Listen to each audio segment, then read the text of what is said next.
Okay, it looks like we are live. Hello and welcome to the MMA Live Chat Hour show. I'm Rich Davie and it's Sunday, October 26, 2014.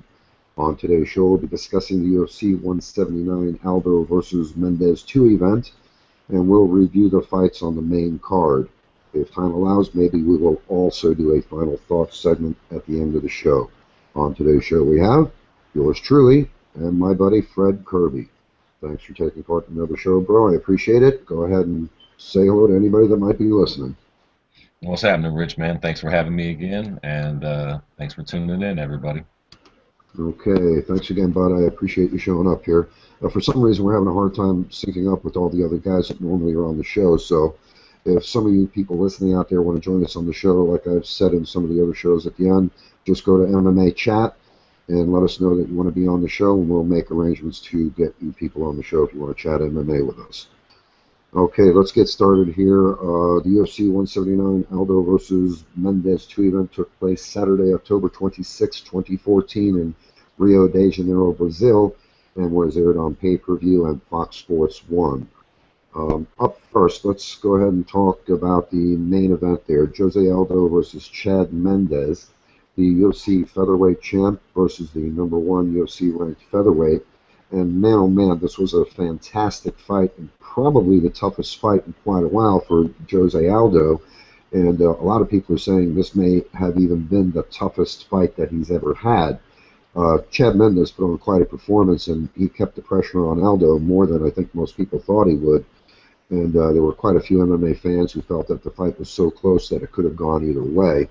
And in my opinion, the judges' scorecards don't really reflect and tell the tale of what took place in that fight. But ultimately, Jose Aldo defeated Chad Mendes by unanimous decision, with the judges' scorecards reading 49-46, 49-46, and 49-46. Okay, Fred, how did you score the fight, and what are your comments on the main event? I think the judges got it primarily right. I think I might have gave Chad Mendes. Yeah, I think I gave Chad Mendes 2 rounds, and I gave Jose 3. I thought it was a fucking fantastic fight. I think it saved the night, quite frankly. We'll get into the other fights here in just a minute, but I thought most of them were a bit lackluster, and that fight fucking completely redeemed everything. It was an amazing fight in every sense of the word. It had everything you could want from a great fight. It was a title fight. It was the last Brazilian champion defending the title in fucking Brazil. It had back and forth momentum swings throughout the whole fight. Most of the rounds actually had back and forth momentum swings. I mean, for my money, it was absolutely Jose Aldo's hardest fight and his most impressive fight to date. He showed a lot of heart. He came back after being rocked big time, several times actually throughout the course of the fight. And I think he deserved the win. I don't think it was really questionable at all. He did get rocked, and it was a good fight, but I think that Jose definitely won the fight clearly. And yeah, man, it was a fantastic fight. It was really nice to see that Jose Aldo back in action too. He looked like he looked like the Jose Aldo from the WEC days. He looked good and on his game and in the fight, so to speak. He looked like he actually gave a fuck this time. Yeah, you know, it's funny because we were talking before the show, before we went on air, and we were talking about how you and I don't always agree on things, and that's a good thing that, you know, we're not always agreeing on things. And this is going to be one of those instances where we don't agree. Um, yeah, I don't agree. I don't think Jose Aldo looked the best that he's ever looked. Clearly, I thought it was, you know, one of the most difficult fights that he's ever had. And as I said in the opening there, I'm tending to agree with a lot of the other people out there that seem to think this was probably the toughest fight that he's ever had. Um, I don't know, like you were saying there, it was a back and forth fight. Every round was close with the exception of round four. Round four was clearly belonging to Chad Mendes. There's no doubt about that. But all the other rounds, they could have gone either way, in my opinion anyway. Um, you know, there was a bit of controversy at the end of round one there where Jose got a couple of late shots in at the end of the bell and they actually dropped Chad Mendes.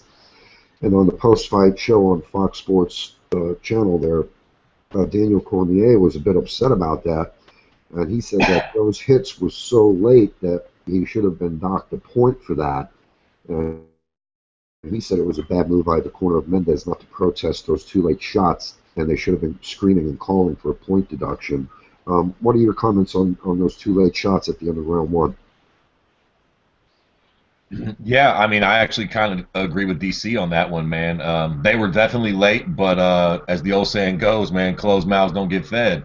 Chad Mendez's corner should have spoke up. They should have rode that horse into town and not shut up about it. And if they had spoke up and really freaked out, they probably could have got a point docked, and maybe it would have mattered. But So the way that you scored the fight then, because you said you gave two to Mendes, correct? yeah. What rounds were those that you gave to him? I can't remember. I know the fourth round, like you said, was a really good round for Mendes. I can't remember which other round I gave him. You're right. The whole fight was relatively close. All of the rounds were close. I can't remember which other round I scored for Mendes, other than the fourth, though. Yeah, we'll try to go through each round since that was the best fight on the entire card, which is why I won fight of the night. So we'll spend a little more time on this fight than we normally do. But yeah, we'll maybe by going through round by round there, we'll refresh your memory, and then you can recall which rounds it was that you scored there. But yeah, I agree with you. Great fight, man. Fantastic fight. It was almost like Rock'em Sock'em Robots where they went back and forth. But I thought that Aldo was actually fading very early in the fight there. I don't know if he had problems making weight in this one. Did he have problems making weight on this fight? I don't think so. No. Oh wait, he was using the towel to weigh in. Well, yeah, but I mean, he always has a bit difficult weight cut. I don't think that he actually looked that bad, to be honest with you. He got caught with a big punch really early in the fight, and I think maybe that might have took a little wind out of his sails in that first round. But I don't know. Honestly, I think that Jose Aldo gassed in a couple fights a bit earlier on. The Mark Hominick fight comes to mind, and maybe a couple others, but I don't think that he's looked all that gassed in his last few fights. Maybe a bit unmotivated and a bit playing it safe, but I don't think that he looked too gassed at all necessarily. Yeah, I'm not necessarily saying gas, but he seemed to me, it seemed to me that it looked like he lost some motivation, like you were saying there. Not so much gassed, but as it started getting into the third round, I wasn't as impressed with him as I have been in the past. But let's go ahead and go through the rounds, round by round here. Round one. How did you see that round? Do you recall that round at all? I mean, it started out, pretty exciting. It was no doubt a great round. Yeah, man. It was kind of hard to score the fight as you're watching it, especially when it's an exciting fight like that. I know that Chad caught him first and early, and to add to your point from before, I kind of think that mattered a little bit. I think Chad might have surprised him, and I don't want to say scared Jose, but made him a bit more tentative in the very beginning because he fucking rocked him early, and he was actually kind of catching him early. I think maybe that might have been the other round I might have gave to Chad Mendes was that first round, because Jose, I think, ended up, especially there towards the end of the first round, I think I did give Chad the first round because I don't think that I didn't hold the barrage of punches against Jose at the end, but I don't think I didn't score them necessarily for him either because they happened after the bell. So, but in the very beginning of the fight, Chad Mendes was using pretty good footwork, but then I think he got caught with something pretty good, and all that fucking fancy dancing around that he was doing, that TJ Dillashaw-esque dancing, seemed like it came to a pretty quick halt, and all of a sudden he was basically flat-footed in front of Jose playing the range game, trying to tag each other. Yeah, it seemed like he was actually trying to emulate TJ Dillashaw in the opening round there, like he was saying, and it seemed like he wanted to, go balls out like T.J. Dillashaw did, and maybe that was the strategy that he said, to himself that he needed to go with to, in order to maybe get into the mind of Jose Aldo there. But yeah, I agree with you. I thought that round one was very close. I actually was going to score that one for Chad Mendes, but I thought late in the round, Jose Aldo came back and actually stole the round, and I think maybe what sealed the fate for the judges, as far as the judges go, I'm pretty sure the judges gave him that round as well, because all of the judges scored it 49-46. So obviously they only gave Chad Mendes round 4 because no disputing the fact that Chad Mendes won round 4. But I thought maybe round 1 could have gone to Chad Mendes because, like I said, I was going to score that for him, and then I thought that Aldo stole it at the end, and then maybe those, a couple of late hits. I heard a lot of people saying they couldn't hear what was going on, they couldn't hear the final bell. DFW even came out and said that he didn't hear the final bell, and he was out there in the crowd as well. But then you had Brian Stan saying, "Hey, you can't miss hearing, the bell go off because you hear the claps at 10 seconds, letting you know it's coming up." And those two shots were clearly late as hell. So who knows? Maybe with all that confusion, maybe that sealed the fate for round 1 for Chad Mendes, and in the eyes of the judges, they gave it to Jose Aldo because maybe they thought those two shots that dropped him were the extra icing on the cake there that led to him solidifying, locking up round 1 with 10-9. Yeah, yeah, I could see that. That pretty much is what did it for me. I mean, I think that it was clearly after the bell, but that image, like you said, there in the arena, I could see how the judges would probably just run with that and give him that round. Yeah, and what do you think about round 2? I thought round 2 wasn't quite as exciting as round 1. But again, that was a close round. I thought it was even closer than round 1. But how did you score round 2? Yeah, man. Round two was one of those stereotypical rounds in a crazy long, great fight like this. Round one came out, and they both came out and got after it. They both got rocked in that round. They both tasted each other's power. And I think round two was a representation of that. I think they both came out a bit more tentative and a bit more like, okay, hey, wait, settle down here, Jack. Like nobody wants to get starched too fucking early. I think they both came out in that round two a bit more tentative and just trying to find their range and implement their game plan a bit more. I think I gave that round to Jose Aldo just on landing a bit more strikes. I don't think I'm having a hard time. I don't think that anybody got terribly rocked in that second round because round three came on like a fucking thunderstorm. So Yeah, I thought, like you were saying in round 1 there, because it was like rock and sock and robots, and they were getting, trading punches, and one guy would drop and the other guy would drop. I'm trying to pull up the fight metric numbers on that now. So if I get disconnected, keep the ball rolling here, gotcha. and I'll see if I can pull up those numbers here. But yeah, I agree with you there, man. Round 2, it wasn't quite as impressive. You were expecting them to just keep on going at each other the way that they were. Um, but yeah, go ahead and take the show here for a bit. I got the fight metric page up. I'm going to see if I can pull up those numbers.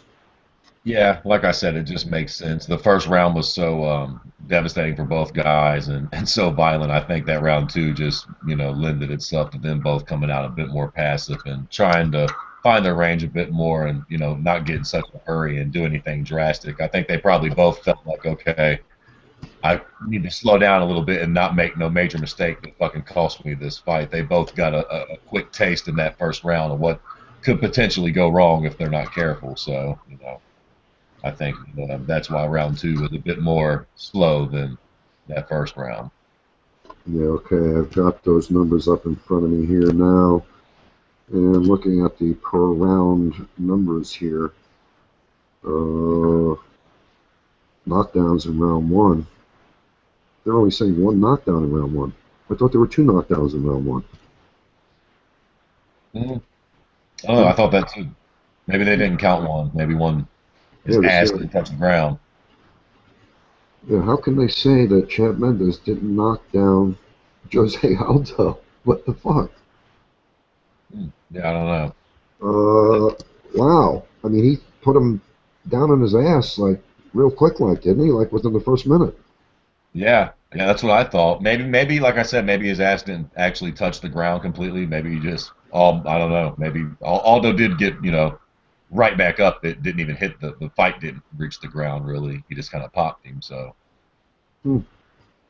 Mhm. Very interesting there, because I'm seeing here and looking at the numbers here, it makes you think a whole lot different. But then again, too, we always talk about how the numbers don't always properly Yeah. reflect what's going on there. But looking at the numbers here, They're saying Jose Aldo got one knockdown. Chad Mendes did not get credited with a knockdown. That's odd. And then they're saying significant strikes, 37 of 77 for Jose Aldo, 25 of 44 for Chad Mendes. And what they're saying here with total strikes, they're saying that every one of Chad Mendes' strikes were significant, whereas they gave Jose Aldo another 5 strikes that were considered significant strikes. So, yeah, kind of odd. It's so difficult to, look at these numbers and try to reconcile and, rationalize how they come up with these numbers and what they consider legitimate strikes and so on and so forth. And then looking at round 2 here, round 2 was extremely close. And that pretty much, looking at the numbers here, that pretty much goes with what I said.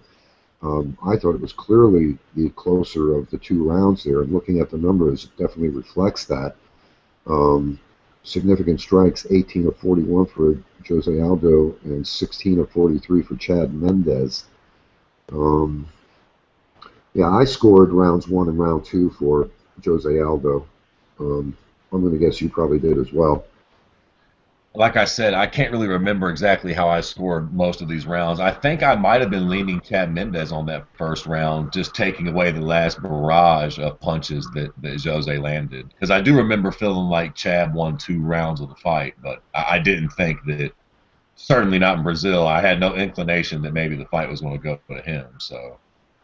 Yeah, and then I don't know what the fuck I was watching in the 3rd round here, because looking at the numbers here, when I'm looking at the numbers, I mean, what I do is I sit down and I take notes while the fight is happening.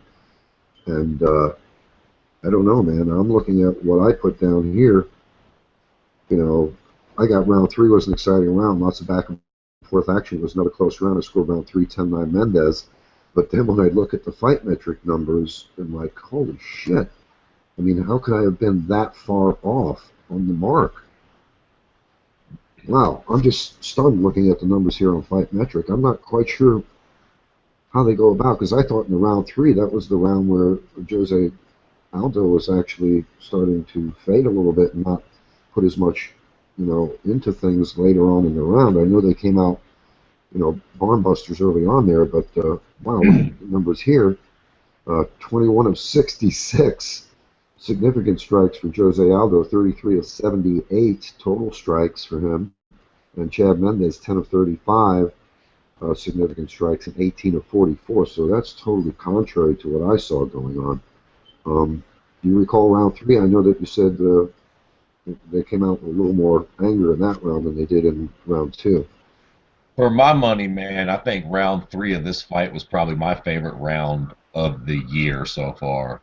With all the things that were on the line, the way they were fighting. I don't know what the fuck happened in round 3. I don't know how I scored it or whatnot. That was just one of those moments. Round 3 of that fight, of Chad Mendes, Jose Aldo 2, is the reason why I watch the sport, man. I wasn't fucking tweeting. I wasn't doing nothing. I wasn't even barely thinking. I wasn't worried about my bills. I was fucking zoned into that fucking fight, man. I had no idea what was going to happen. Like you were saying before we went on air, how you was never really a major fan of other sports. Shit like that 3rd round is why I almost can't watch other sports. It just doesn't. That round was exciting as fuck. It was back and forth. Everything was on the line. They both were fucking, getting after it and really trying. A very important factor that I love to see in fights, and especially in title fights because it's not seen so much, they both wanted to finish the fight. Nobody wanted to cruise. Nobody wanted to win the round. They were fucking throwing to hurt one another. And they were landing and fucking blasting on one another, for most of the round in a championship fight, with 2 of the best athletes in the sport at that division. It was fucking amazing. A great round. I think I gave the round to Jose Aldo just because fucking he landed more significant strikes. He's the champ. It's Brazil. And I couldn't really remember much. I know that Chad Mendes held his own in that round, and I know he landed some decent pop shots in between too. But yeah, and it seemed to me like Mendes was landing the more powerful, which is why I'm stunned looking at some of the numbers here from Fight Metric. It seemed to me that Chad Mendes, although he may not have been landing as many shots, he was landing the more powerful shots and the more damaging shots, because when you look at, the end of the fight, the tail of the damage, when you look at the two fighters when it was all over with, Jose Aldo was beat to hell. Yeah, he did. He did look bad, man. I will say that.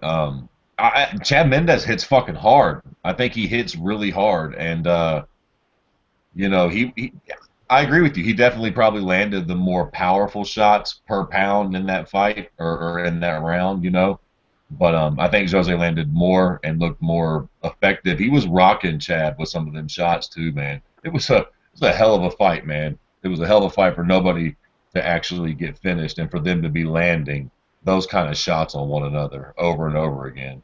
Yeah, that was brutal, man. Very brutal. All right, and then moving on to round 4 here, we both agree on this, obviously, and probably all the judges agree with us as well.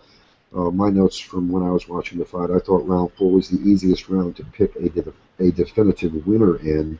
Aldo looked as if he was taking a bit of break in the 4th round, because, like I said, I thought he had started to fade a little bit in round 3 there.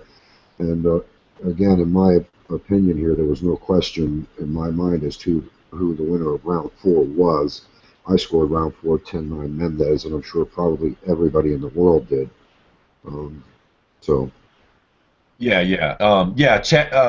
4 was definitely Chad Mendes's round. I also should say too, something that we haven't mentioned actually in these first 3 rounds that should probably be mentioned is the the illegal blows, the eye pokes and the groin shots and the fucking headbutts. I think a lot of damage came from some illegal shots in this fight from both directions. But I think Chad Mendes. Did you think any of that was intentional though? Because it seemed no, I don't. Let me say that from the jump street. I don't think that. Rarely do I think the eye pokes are necessarily intentional. I don't think he was trying to fucking poke him in his eyeball.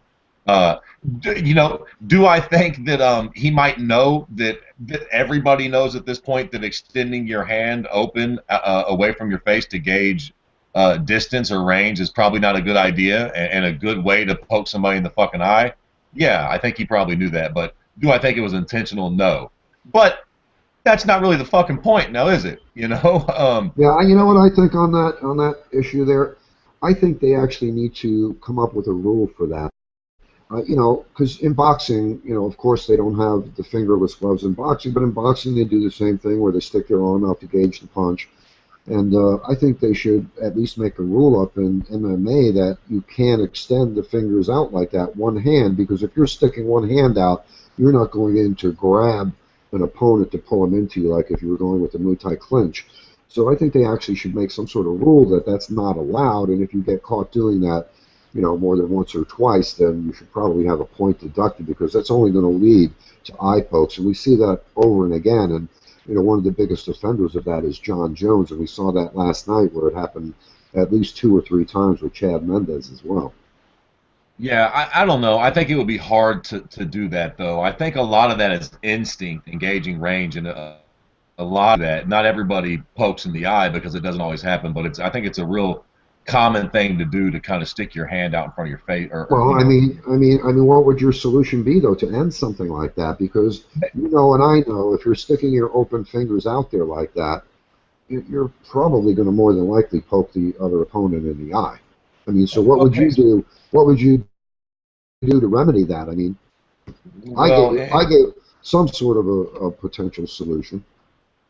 In an ideal world, you'd like to see gloves that you could grapple in that didn't leave the fingers exposed like that. Now, I realize we do not live in an ideal world and we do not have such a glove constructed yet, but that would be the ideal situation.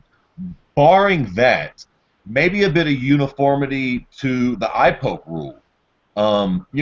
Fucking mistake or not, purpose or not, you poke somebody in the eye twice, you're getting a fucking point taken. I don't care whether it's a mistake.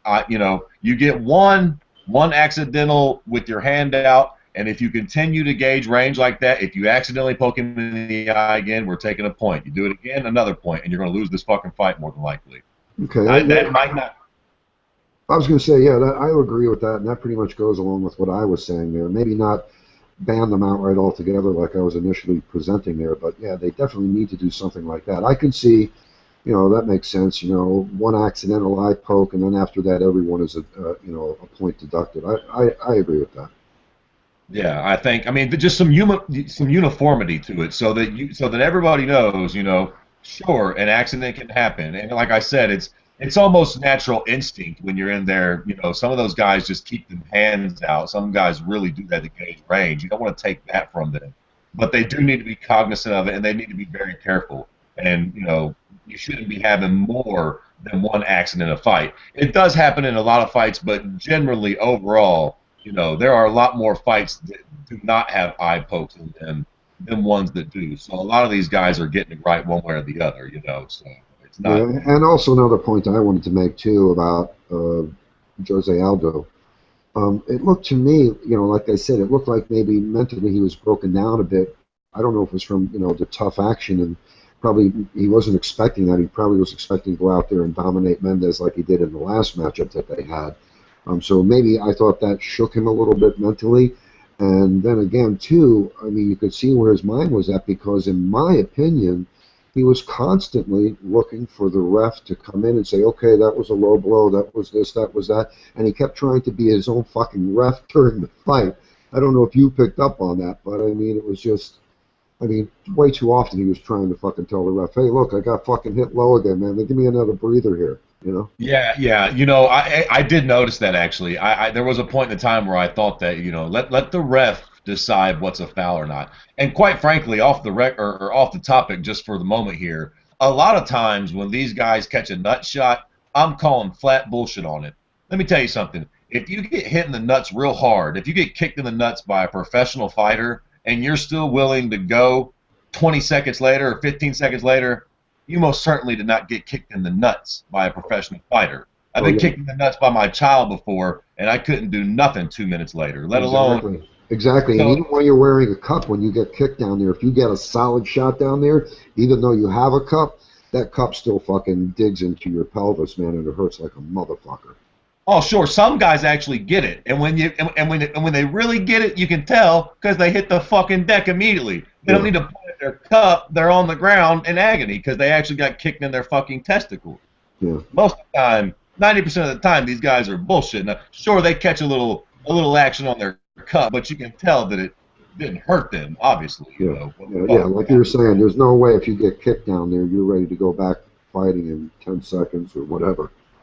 Yeah, never. You most certainly could not have. It must have not connected very well, or you wouldn't be ready to go this soon. So yeah, like I said there, it just seemed to me that Jose Aldo was fishing for breaks.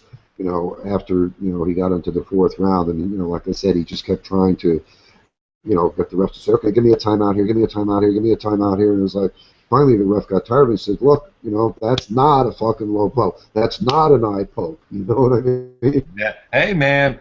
That's the champion swag. He's smart. He's a veteran. You take every advantage you can get. He's doing his thing. Who likes to see that, though? I mean, I'm not a fan of watching shit like that. You know what I mean? Yeah. If you're really you're really badass, just fucking go out there and don't fucking fish for breaks and try to make shit out of shit that's not really happening. Yeah, true. Fair.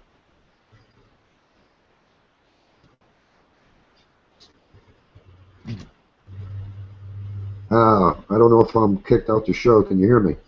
Oh, yeah, I can hear you. You're there. Oh, okay.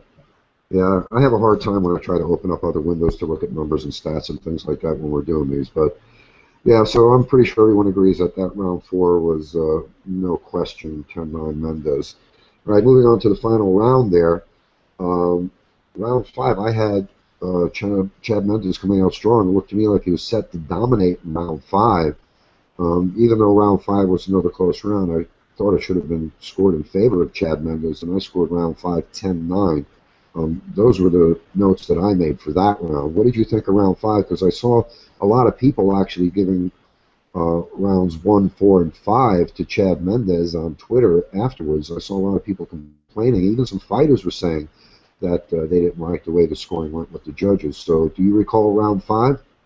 Yeah, I didn't have a problem with that. I thought that it was a close round, but I thought that Jose Aldo won that round. I didn't think that Chad Mendes did anything that necessarily warranted him winning that round. It was close, so I guess I wouldn't say anybody giving it to him was completely off base, but I don't think that it. I remember when the decision came down, I thought that Jose had done enough to win the fight. I think I gave Chad round 4 and 1, but 2, 3, and 5 I gave to Jose. Yeah, that's interesting though.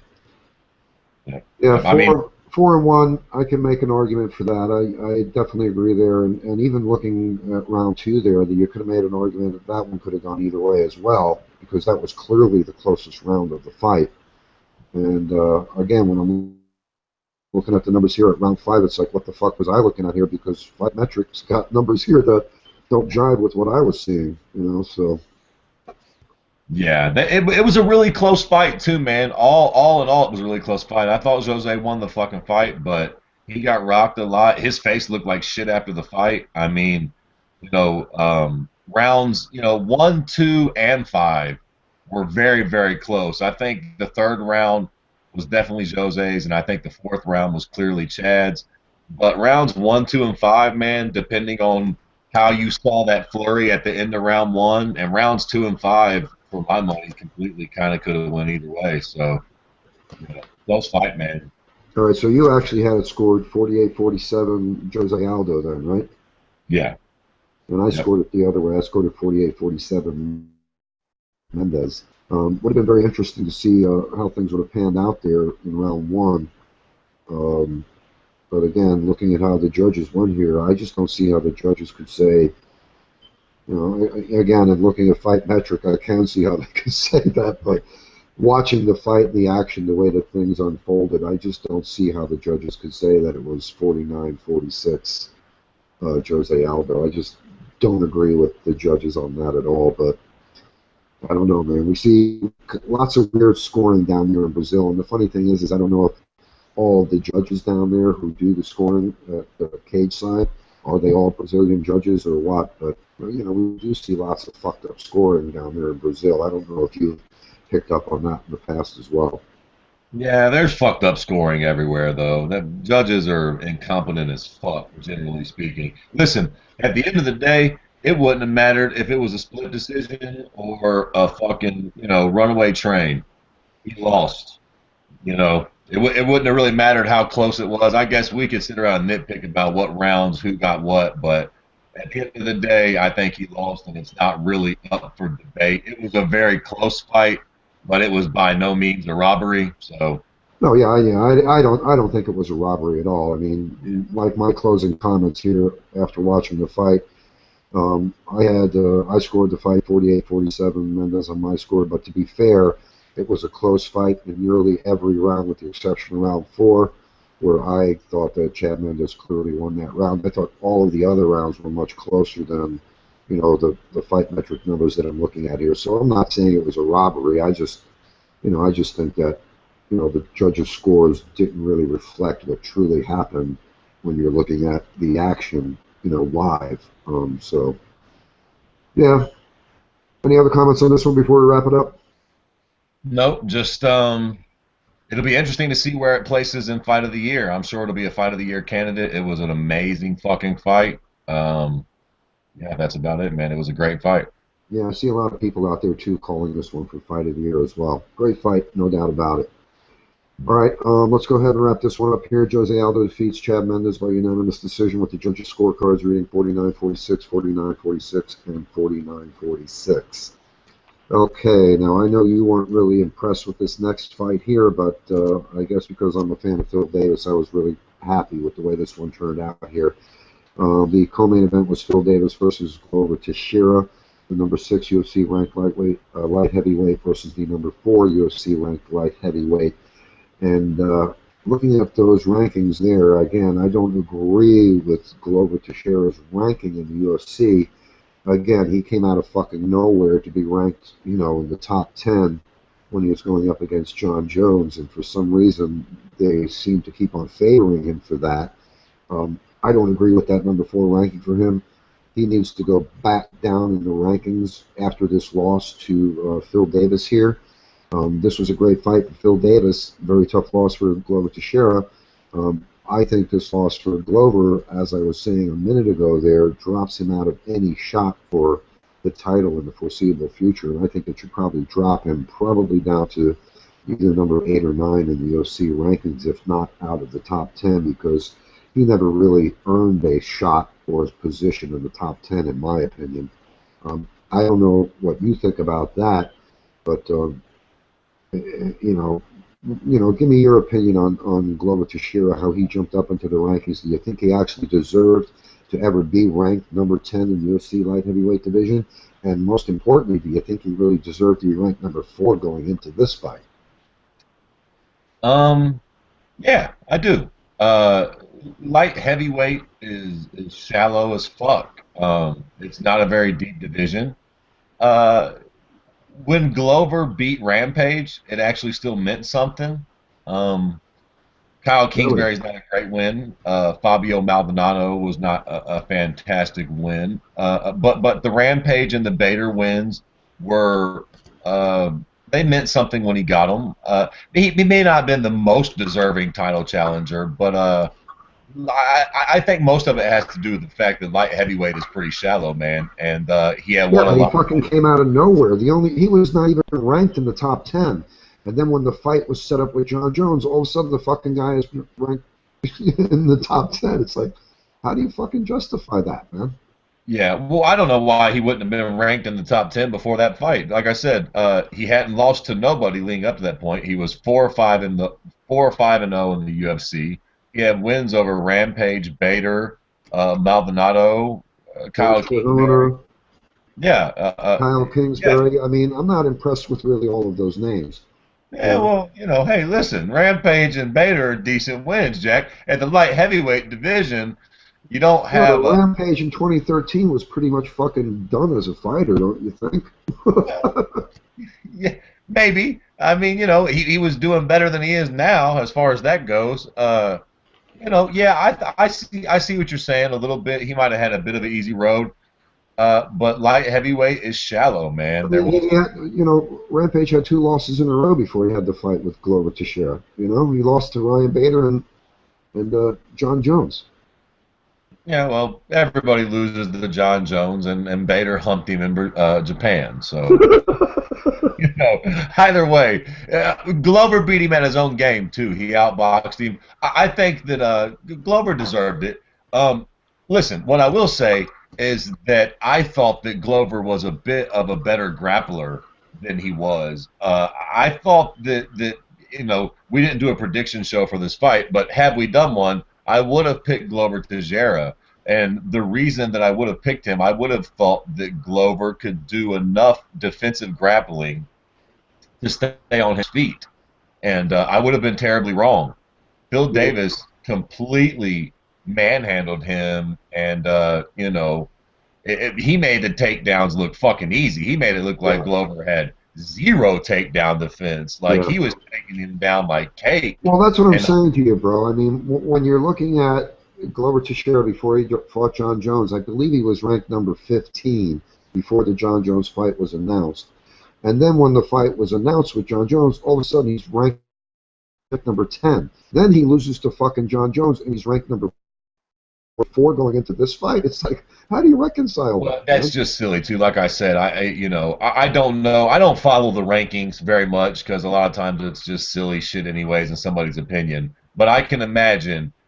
I don't know where I would have ranked him going into the John Jones fight, but I can guarantee you it wouldn't have been fucking 10th. I can't think of 9 more guys or 8 more guys or whatever, what have you, that deserved the title shot over Teixeira at that time.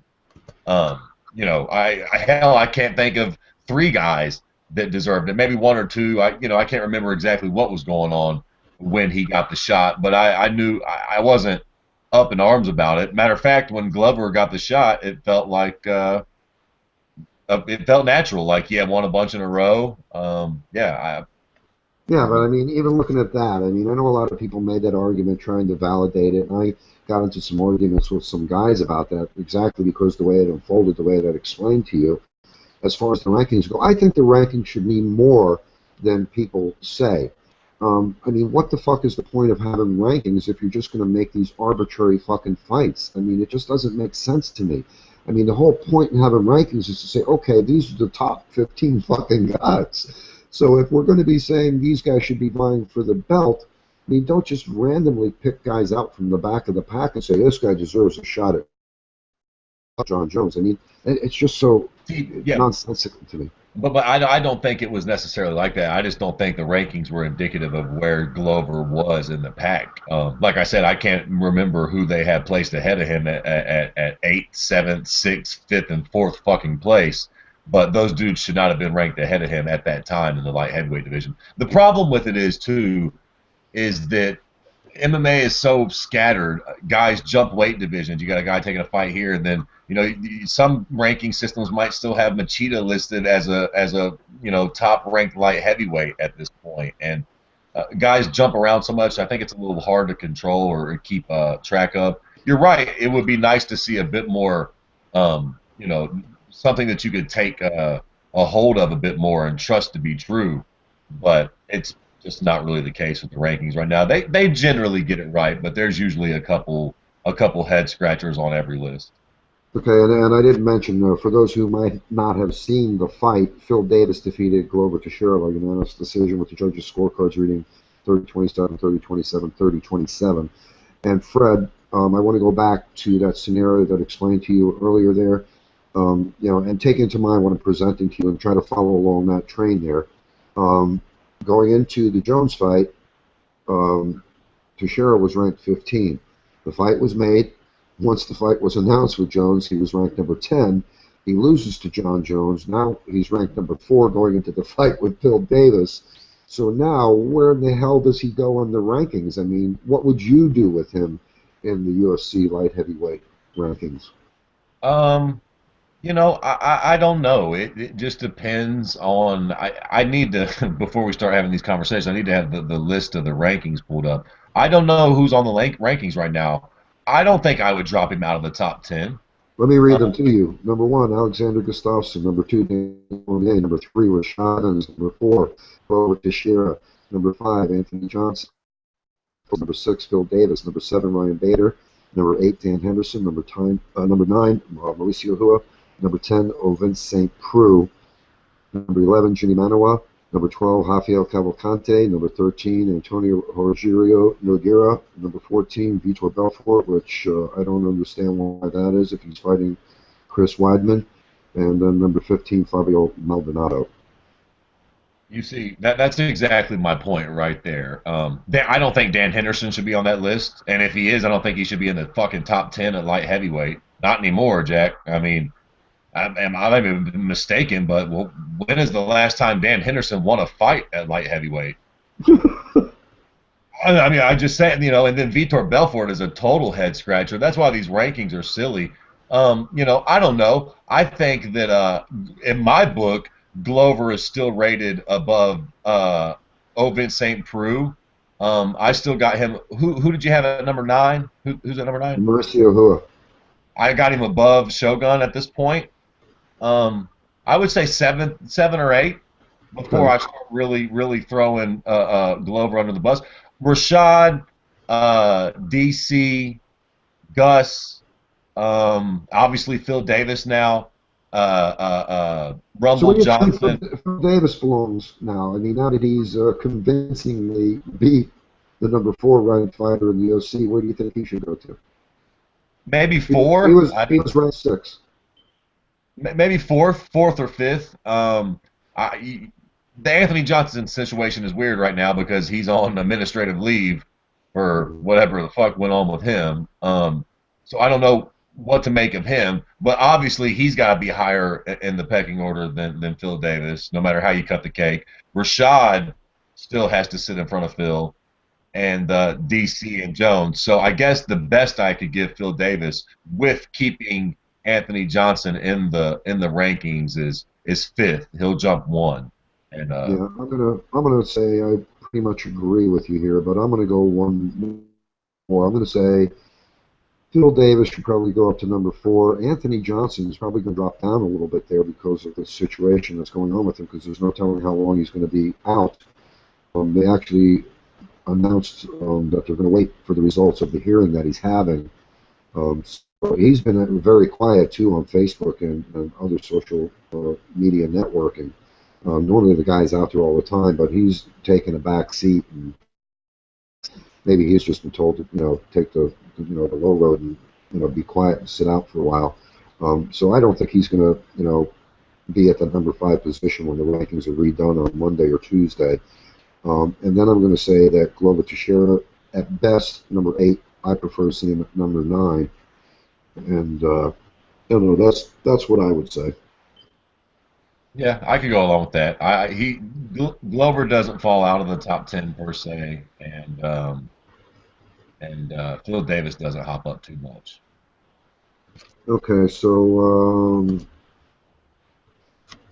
I guess there's no other comments we really need to make on this. We basically, everyone agrees that Phil Davis, pretty much just dominated Glover Teixeira. So, any other comments that you have on this one, bro?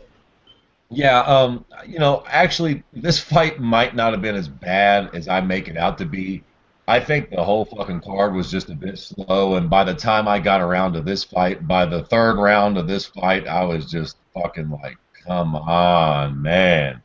Somebody do something. Let Phil Davis get a gator roll in and do something, man. Yeah, the main card, every fight, with the exception of that one fight, was a decision. So there was only one finish on the main card. In the third round of that fight, I think I tweeted out something like, "If I wanted to go to sleep, I'd watch a Floyd Mayweather fight." So, yeah, I saw that. I saw that tweet. That's Unlike you, I can't tweet when the fights are on because then I'm missing the whole damn thing. I don't know how the hell these guys do the play-by-play while they're watching the fight. It's like, man, oh man, when I try to do that, I miss the entire fight.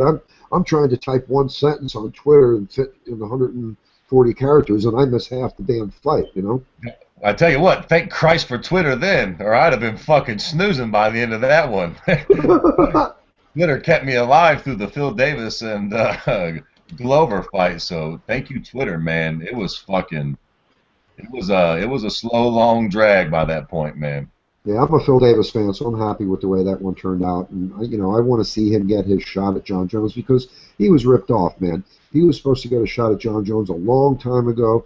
They kept putting him off, and then he ran into a couple of bad situations. And, now he's finally back in the top 5. I'm sure he's back in the top 5 after this fight. And, who knows? Maybe he'll finally get that shot that he was promised a long time ago because I don't know if you're familiar with that, but he was supposed to get a shot at John Jones like a year ago. Yeah, I don't know though. I don't got a whole lot of sympathy for that argument, to be honest with you. Listen, at the end, that's kind of like the whole Gustafsson DC thing. Naturally, it's a little fucked up. Gus should get his shot. He's not hurt no more. Blah blah blah. It doesn't matter. All of those guys are going to have to fight one another, and the reality is, Phil Davis fucking just got that ass whooped by Anthony Johnson. So had he been champ or had he got his shot or whatever, it would have just got taken by Anthony Johnson anyways. Like Gustafsson is probably going to fight Rashad Evans now. Yeah. That looks like the fight they're going to line up. That's a dangerous fight.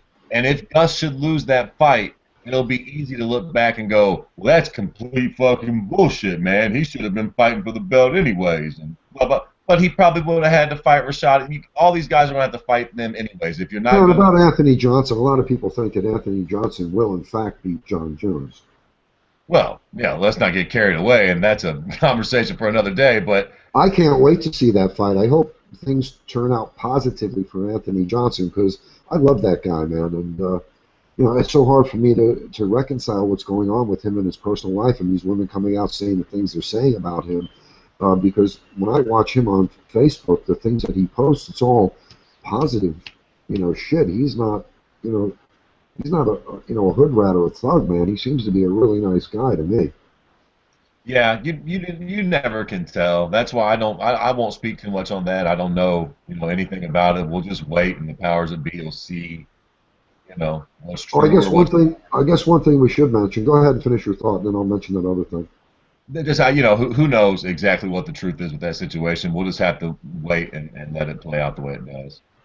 Yeah, and Phil Davis got a lot of shit for his call out at the end of the fight there. He called out Anderson Silva. and I forgot giving him shit for that.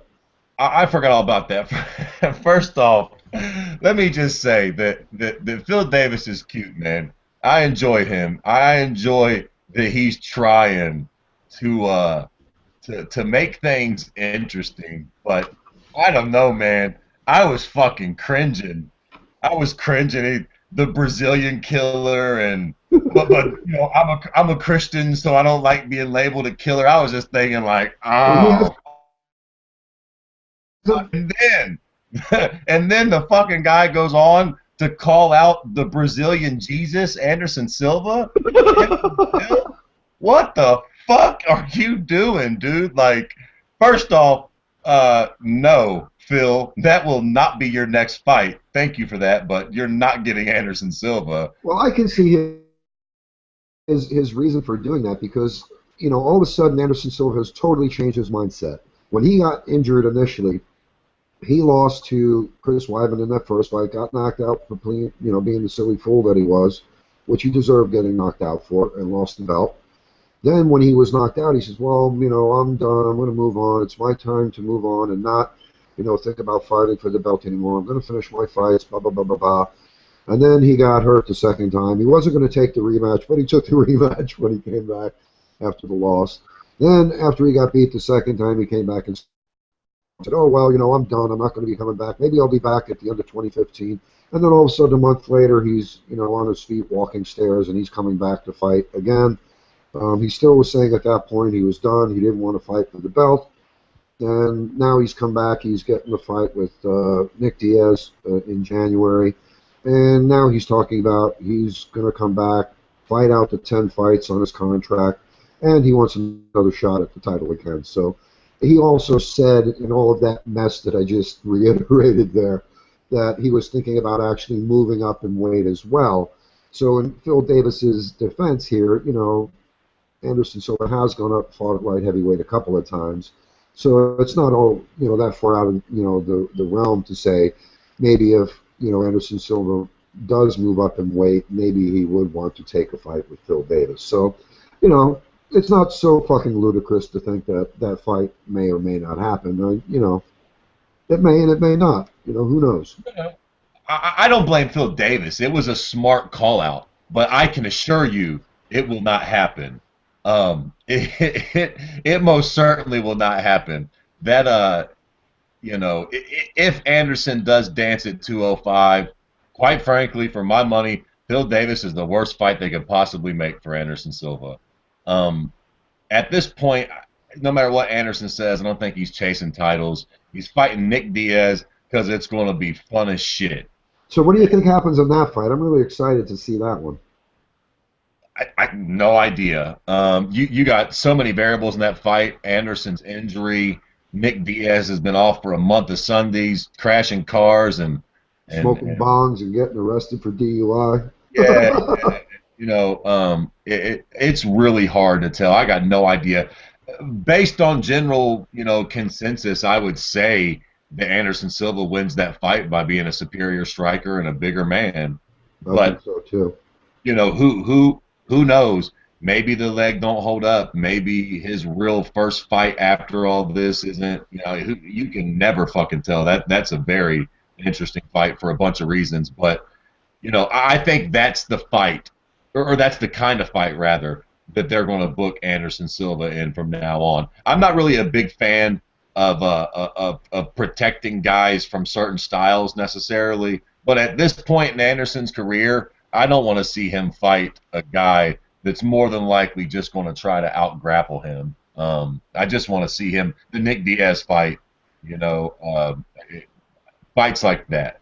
So what do you think? You think Diaz actually tries to go back to a ground game, or do you think he stands there? Because I think it would be foolish of him to stand there and try to employ his MMA boxing game, because he does not have the power to do to Anderson Silva what Anderson Silva can do to him.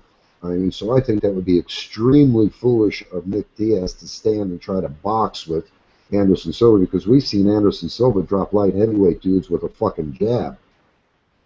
Oh, he will strike with him. Make no mistake about it. Nick Diaz probably feels like he's a better boxer, probably feels like he's more technical, and he will definitely strike with him. Now, once Anderson starts touching up on his face, will Nick pull guard, or will Nick even shoot?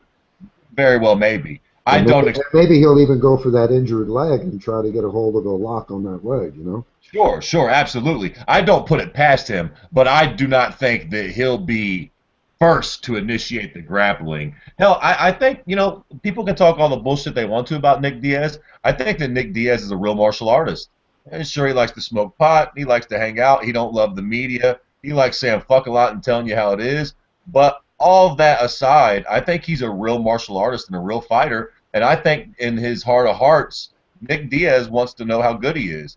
Um, he did lose to George St. Pierre, clearly, but it was more of a loss that you expected him to take.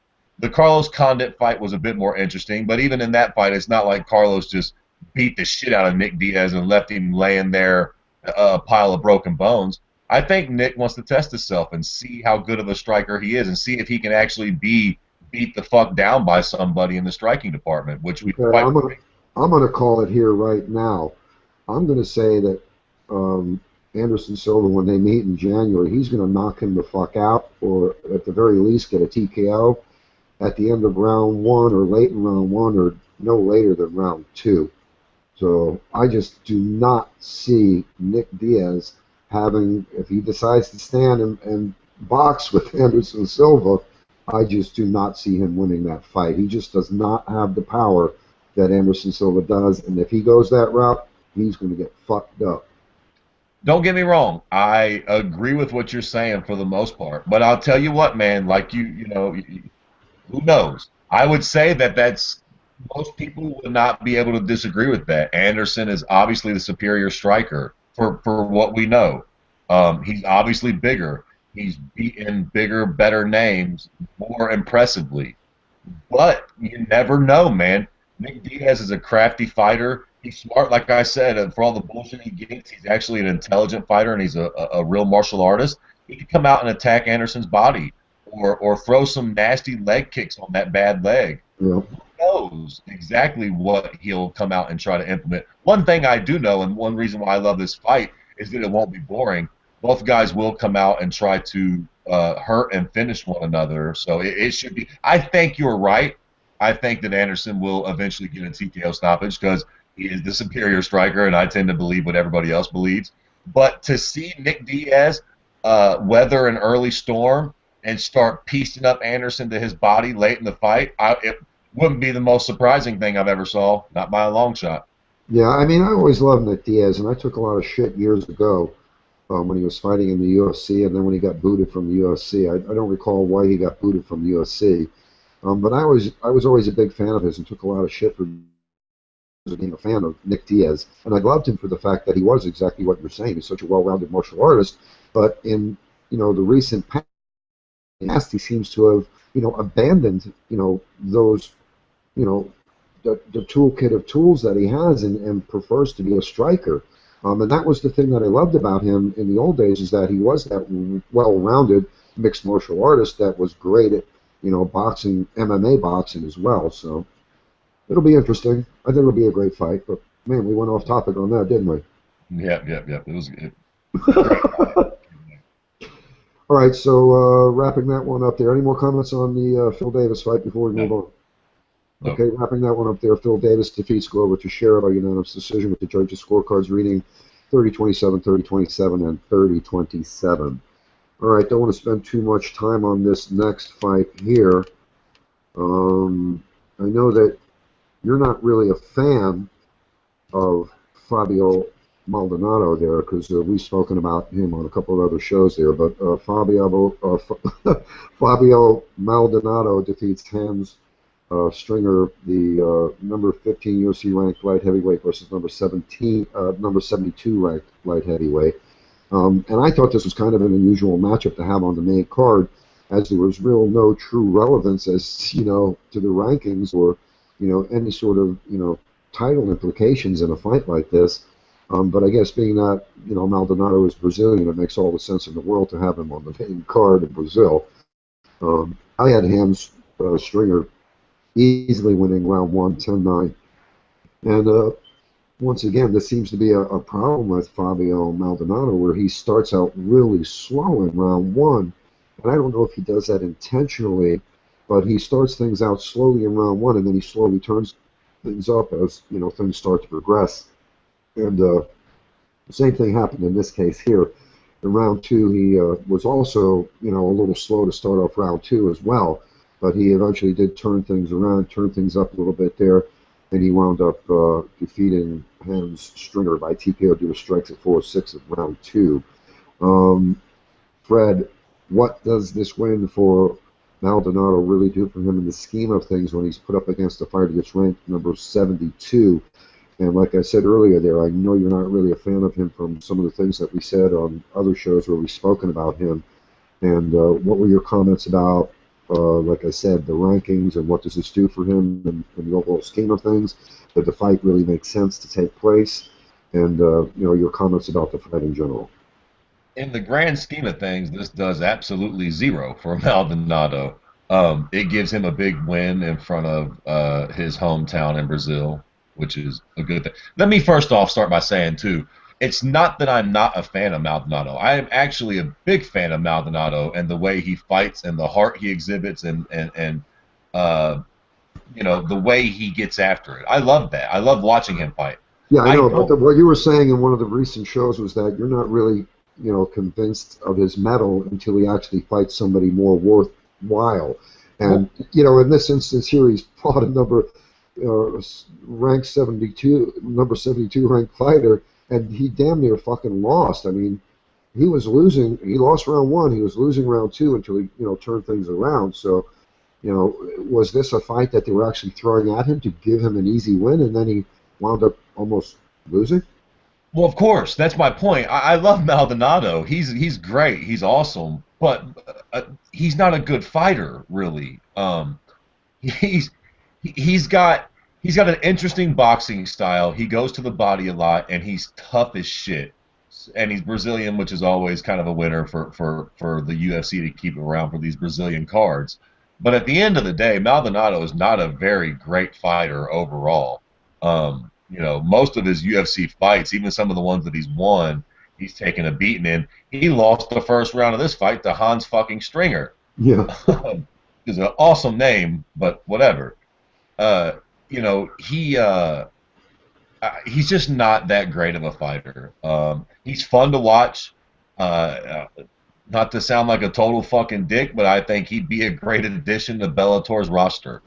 I know he'll get another fight. The UFC will keep him around. He's fun to watch fight, but at the end of the day, the grand scheme of things, Fabio Maldonado don't got no balls chance at hell at ever fighting for the belt or really even cracking the top 5 or 10. At least in my humble opinion. Yeah, I'm not really a huge fan of the guy, and I don't really think he's as bad or as undeserving as some fans make him out to be. But yeah, I agree with you as far as who he fights. He's got that slow start. But I would really rather have seen him fight somebody that was at least ranked in the top 15, being that he's ranked 15 in UFC. So I mean, I think this fight actually hurt him, even though he got the win. I think this fight actually hurt him more than it did help him, because even though he's ranked top 15, you know how fickle the press is when it comes to ranking guys. I mean, how do they fucking bump him up from here? I mean, if anything, they're more than likely to bump him down from here. I mean, what do you think? Yeah, it didn't hurt him none. A finish win never hurts you. It didn't do no wonders for him. Like I said, it did literally zero for him. It didn't move him up or down. It gave him a fight to win in Brazil and look good and build his star a little higher. But the reality is, the moment he starts fighting guys slightly better than Hans Stringer, he will lose. Yeah, so, I agree with you. He's fun, but he's not not the type of guy that's going to be making his way up the ranks, I wouldn't assume. Okay, any more comments on this one before we move on? Nope. All right, and wrapping this one up here, Fabio Maldonado defeats Hans Stringer by TKO due to strikes at 4:06 of round 2. And then moving on to another fight on the main card here, Darren Elkins versus Lucas Martins, the number 13 UFC ranked featherweight versus the number 36 ranked featherweight. Some very odd scoring in this one here, bro. This is one of the fights that I was speaking about with you before we recorded the show here. two judges scored to fight 30-27 for one of the fighters, and one judge scored to fight 30-27 for the other fighter. I just do not understand how that happens unless one of the judges clearly has an agenda, to make one of the fighters a winner. And in this case, that bad score that we're looking at here turned out to be in favor of the Brazilian. So, that looks kind of fucking dirty, man. And, Darren Elkins defeated Lucas Martins by split decision with the judges' scorecards reading 30-27, 27-30, and 30-27. I mean, give me your comments on this one, bro. Listen, at the end of the day, the bad judging death, it's insane to look at some of these scorecards and you wonder what the fuck these judges are watching. And it sounds so stereotypically cliche at this point to say, never leave it in the hands of the judges. But motherfucker, never leave it in the hands of the judges. Don't leave it in the hands of the judges. They are incompetent. Yeah, they are. Especially, like I was saying to you earlier, there, especially in Brazil, we see that more often than not. Yeah, I think with respect to Brazil, I think on the foreign cards in general, you see a lot of fuck ups. And hell, that the card in China, DW had to flat have a motherfucking judge removed. Jack, shit, it got so bad. He said flat sent somebody down and said, "Sir, you are relieved of your duties for the evening." Yeah, that was against the rules as well, and DFW actually acknowledged that he went above and beyond what he was allowed to do. Either way, the point is that judge sucked. What the fuck, And judging is bad. Judging is bad all over, especially in foreign markets. It seems like it's a little worse. And short of it being hometown cooking, which I hate to imagine, short of it being that, I just chalk it up to being inexperienced judges. We don't got that great of experienced judges here in the States, and I think in some of these foreign markets, the quality of judges is just abysmal. But getting away from one of the bad decisions to this actual fight, I thought this fucking fight was abysmal too, man. I don't mean to come down on wrestling. Certain wrestlers I'm actually a big fan of, and I love to watch fight. DC could be considered a wrestler, and I love watching him fight, man. I don't know. There's just something different about a guy. Well, DC also can knock you the fuck out, too. Sure. But even when he doesn't knock you the fuck out, it's exciting to watch him fight. There's certain guys that exhibit talent and technique with their wrestling that's fun to watch, and you get it, and you see why it's so impressive. Watching DC lift Josh Barnett above his head with relative ease was fucking daunting. Didn't finish the fight, didn't do nothing great, but Darren Elkins was not impressive at fucking all, man. He showed me that he could hold him against the cage just long enough so that Lucas Martins couldn't knock the fuck out of him.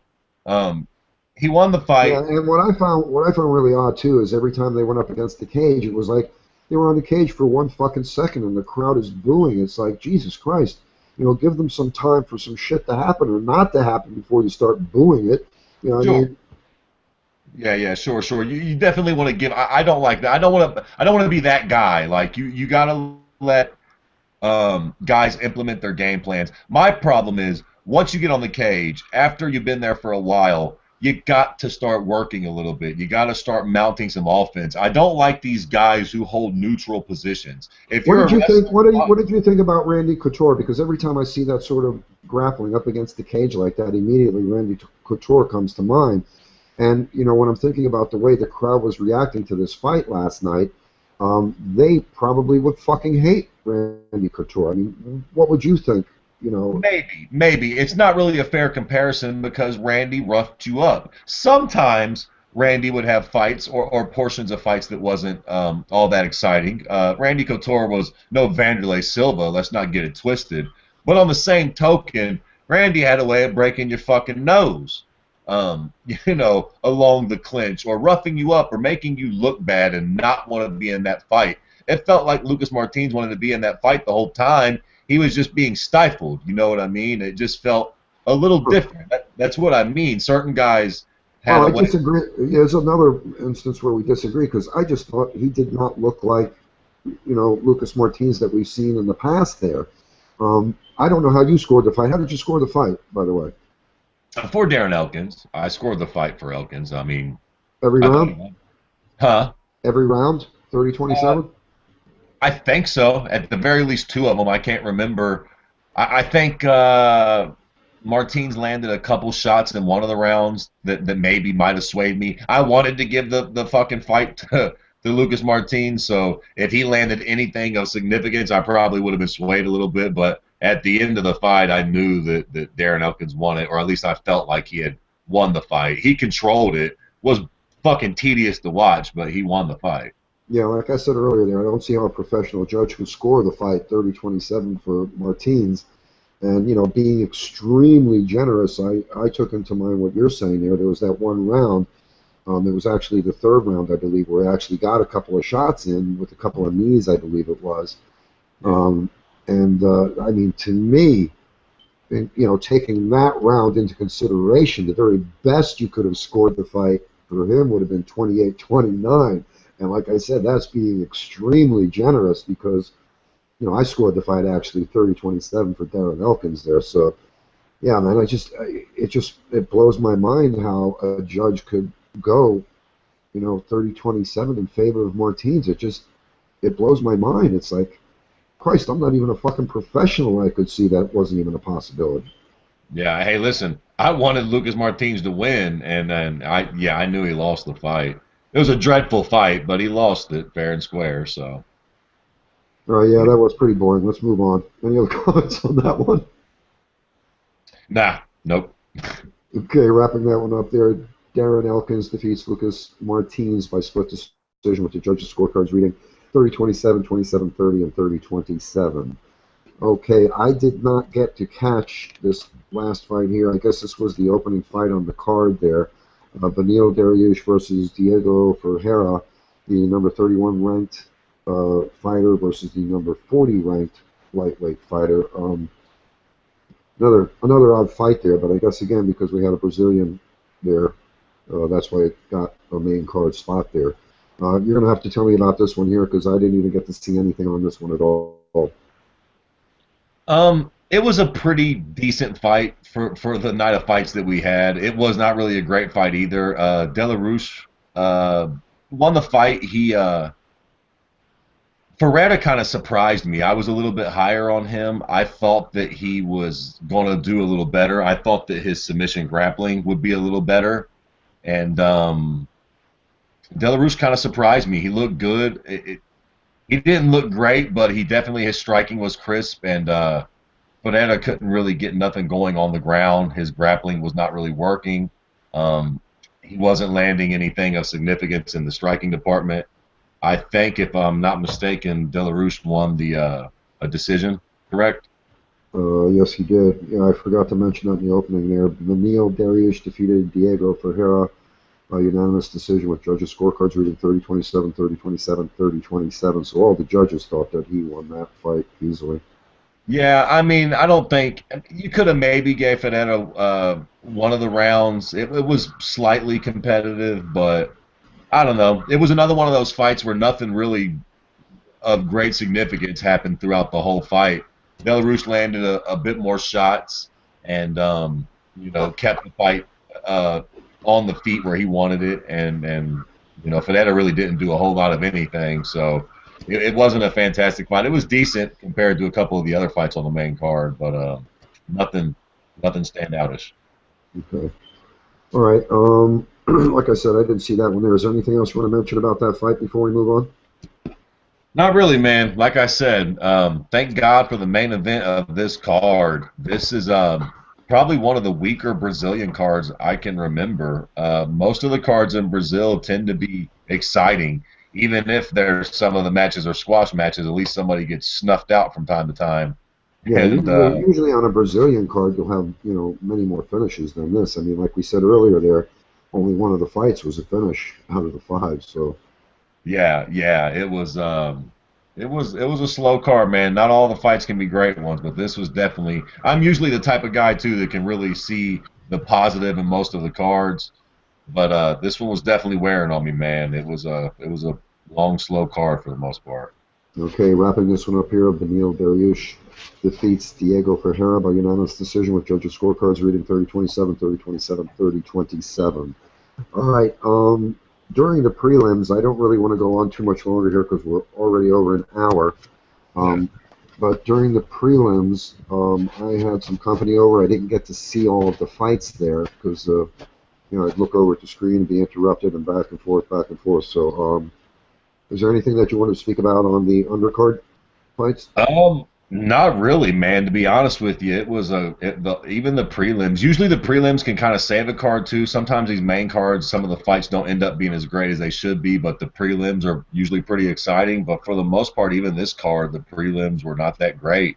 Neil Magny got he got a finish on the main event of the prelims or whatever on the Fox Sports One card, but it was lackluster as fuck, man. A very lackluster finish, and just the whole prelims were kind of lackluster in general. Honestly, Gilbert Burns looked really good in the very early stages of the night, but other than that, honestly, man, nothing really stuck Well, out all how that about much. that arm choke that Wilson Heiss defeated Scott Jorgensen with that arm Okay, triangle choke? That was pretty good. okay, you're right. You're right. I did forget about that. That was pretty good. Although Wilson Heist came out and looked a little slow in the beginning. That was nice though. That was a really nice body kick. Did you hear that the body Um, kick that he landed? I thought he must have broke a rib or two there because that just took all of the fight out of Scott Jorgensen, man. I did see that fight. Yeah, that was a fucking vicious body kick. When they played that on the replay and they let you listen to that sound, it sounded like a fucking baseball bat cracking, man. That was a yeah, that's you're right. That was probably the most impressive thing on the prelims altogether, the most impressive performance and yeah, that kick and that choke was impressive for sure. Yeah, I wonder, did you hear any news on suspensions or injuries? Because I'm thinking he probably broke a friggin' rib, at least No, one rib. I haven't heard anything yet, but I'll look that up here in a minute just when we get off here. But I would imagine sometimes you can never tell, but it sounded like he broke something, man. That was a fucking vicious body kick. Yeah. All right, and wrapping up this card here, the fight bonuses. The fight of the night went to Jose Aldo and Chad Mendes, earning them each $50,000. Fabio Maldonado wins $50,000 performance of the night bonus for his finish with Hans Stringer by TKO due to strikes at 4-6 in round two. And Gilbert Burns wins a $50,000 performance of the night bonus for his finish of Christos Giagos by submission due to armbar at 4:57 of round one. I probably butchered the hell out of that name. Yeah, it was a bit of a slow card, man, especially for a Brazilian card. But the main event delivered and probably gave us you know, at least one of the best fights of the year. So it was worth it. Yeah. Okay, so overall rating that event on a scale of 1 to 10. Man, I gotta play hardball at this event, man. One fight does not an event make. I would say it was a 7. That was a great fucking fight, but it didn't have a whole lot of other shit with it, man. So it gets Yeah. a 7. Yeah, and according to what we were saying before we did the show, recorded the show, I was expecting you to rate it about a 5. Yeah, yeah. It was definitely, I kind of thought the Glover Teixeira and Phil Davis fight would be a little better. So going into the card, I would have, actually, I might have go ahead and changed my rating to a 6. Honestly, I would have rated it a little higher going into it, but after how everything played out, the main event completely salvaged this card. Yeah. Well, I didn't see the entire card, so it wouldn't be fair of me to give a rating. I missed one of the opening fight on the main card, and then I really didn't get to see all the fights on the undercard either because they had company distracting me. So wouldn't be fair of me to rate this one here, but I'll take your opinion on things. Yeah, well, you didn't miss a whole lot. If you missed most of the prelims in that first fight, you could probably just go ahead and rate it on what you've seen, and nothing terribly dramatic happened on those fights that would sway you all that much. A couple, the Wilson Hayes thing was impressive, but that was pretty much it, Jack. All right. Well, bro. I appreciate you showing up. I don't know what's going on with the other guys. They were having a hard time syncing up with the other guys, so we are actually looking for some new people to join us on the show. So if anybody out there listening wants to join us on the show, like I mentioned earlier in the opening of the show, go to MMA Chat, create an account, contact Fred or I, and we'll go ahead and give you access to the part of the forum where we plan the shows, and we'll get you on and have you chat some MMA with us. Any other comments, Fred? Nope, that about wraps it up, man. It was an okay night and a great main event, and I'm looking forward to this week's Ultimate Fighter now. Oh yeah, man. Yeah, that last show we did the preview there, we got quite a bit of interest on that right away. The Felice Herrig versus Heather Joe Clark show that we did. Yeah, I figured that would get a lot of attention. And Felice Herrig is, she's one of the more captivating characters on this season. So anything with her in it is going to be well received. Yeah, I actually, I was missing you. I was trying to hold off before I did the recap show. I wound up doing it without you. I was trying to get you on that show, which is why it came out so late. Yeah. I wanted to get your opinion on what happened on that show. But real quickly, without going too deep here, what did you think of that fight? I thought it was the second best fight of the season so far. And now that Felice moves on, she's going to be fighting Miranda Marcos, which I thought was the first best fight of the season so far. So what do you think, Miranda Marcos and Felice Herrig? How do you think that fight's going to be? Great fight, man. I got no idea really. Yeah, just quickly, it's hard to say. Felice, they both looked really good in their fights. I would have to go with Felice Herrig just off the top of my head, just because she's higher. She's had the higher quality competition, and she looked good in her last fight. So there's no reason to think that she won't carry that through the competition. Yeah, I'm struggling to actually make a decision at this point in time. I want to see what happens a little more in the show with what's going on with the two ladies there. But I'm going to throw this out there. I'm going to think, okay, now I picked up on a little thing with Carla Esparza. She seems to have a problem with anybody that fucks with her best friend forever, Felice Herrig. And, she has a problem with Heather Joe Clark. She has a problem with Tecia Torres. She said some really nasty things about Tecia Torres. I'm speaking about Carla Esparza. And then Carla Esparza also made a comment about Randa Marcos, that she was one of the most annoying people and one of the people that she did not enjoy or get along with. So I'm going to put a little into that and say that I'm going to think that maybe Randa Marcos might win that fight with Felice Herrig, because why else? Randa Marcos, seems to be very nice. I don't see her, being an abrasive type of an individual on the show. And like I said, when Carlos Esparza has a problem with somebody who does Felice Herrig wrong, she, takes it out on them. So I don't know if anybody else out there picked up on that, but Carlos Esparza did say that Randa Marcos was one of the fighters in the house that she didn't care for. So being that those two are now meeting, I'm going to say maybe Randa Marcos gets the win over Felice Herrig. It's interesting, man. You never know. You never know. That's interesting. All right, bro. Thanks for showing up. Appreciate it. We'll do another show soon. Probably we're going to do a preview show for the next Tough show. Probably Tuesday.